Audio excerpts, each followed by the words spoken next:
You've probably been hearing the term APT, or Advanced Persistent Threat. But there's a lot of confusion about what this means. Sometimes we get that confused with things like malware or who is the attacker. But really, APT is about the objective. There's an important piece of information that has been targeted that needs to be stolen, and that's what APTs do. The thing to understand about these types of attacks is they're so advanced. They typically haven't been seen in the wild before. Traditional types of controls often don't pick them up. They're what we call a zero-day attack. They haven't been seen. And so often people have been breached and they don't even know it. These attackers are so sophisticated that they're working very hard to make sure that there's no evidence, there's nothing to signal that an intruder is in the network. There's a phenomenal number of attack vectors that everybody has to defend against these days. It could be a network attack vector, it could be coming from users, it could be from websites, web browsers, through the use of mobile technologies, VPN, those kinds of things. Everything is at risk today. And so there's no one place where you can plug a hole or plug a gap and then feel confident that you have solved all your problems.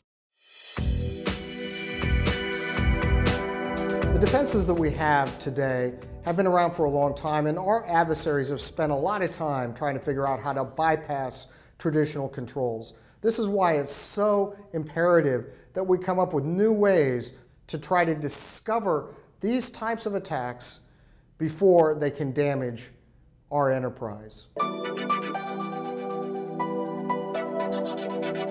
At Forrester Research, we've created a new model of information security that we call the Zero Trust model. First thing is, all resources must be accessed in a secure manner, regardless of location. So it doesn't matter whether you're an internal user or an external user, you're still going to have a very secure connection.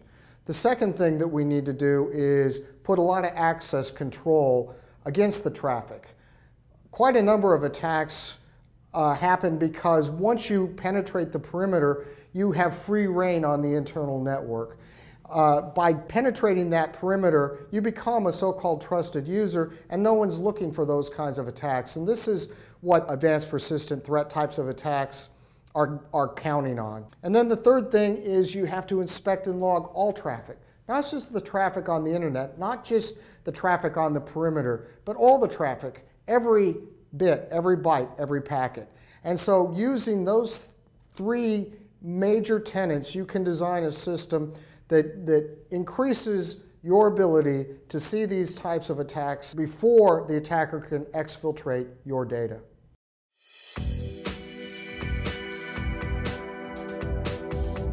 The first step for an organization that wants to adopt a zero trust strategy is to first change your mindset. Understand that you're going to have to fundamentally change the way you think about information security and about the traffic that traverses your network. You next need to deploy a tool that we call NAV, Network Analysis and Visibility. These tools look at your flows, look at packets, look at metadata, and determine what's actually happening on your internal network. Whenever an attacker tries to get into your network, we know that there's certain steps they're going to take. They're going to try to do some reconnaissance. They also may try to deploy malware that you haven't seen before. This is where technologies like sandboxing come into play. A sandbox can intercept a packet or a piece of code and then run it in a virtual machine in a way that it won't damage your network if it's malicious. So there's so many things that we can do today using modern technologies.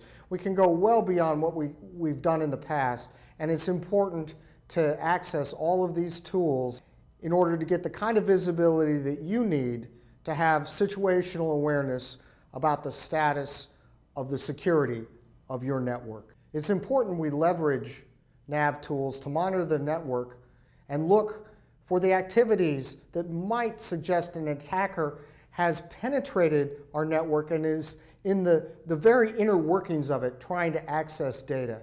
By looking at that behavior and those activities, we can hopefully catch that attacker in the act before they can steal our data. In the future, we can anticipate that the technologies created to find these advanced threats can be used to uplift other security controls that we already have in our network.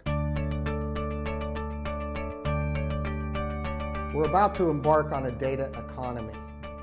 This idea that we have tremendous amounts of data that we need to parse, we need to use. The data must be protected, and it's important to move those protections closer to the data, not closer to the user. And to do that, you need to know what's accessing the data, how the data is being used, what's happening on your network. You need visibility. Visibility will give you situational awareness.